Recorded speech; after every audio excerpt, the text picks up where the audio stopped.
அவள் வெங்காயம் கொஞ்சம் வதங்கா போகிற கொச்சுங்க, ரொம்ப வறுக்கணும்னு கிடையாது அவள். அது பார்க்க இந்த மாதிரி நம்ம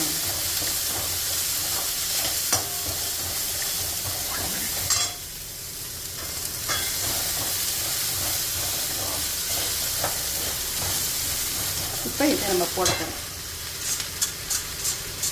அவ்வளோ நல்லா கலரி வச்சுட்டிங்கன்னா, சின்ன தீயில் வச்சுட்டிங்கன்னா அது நல்லா இதாகிடும், வெந்துடும். இந்த மாதிரி அப்படியே கலரி கொடுத்துட்டே இருங்க கொஞ்ச நேரம்.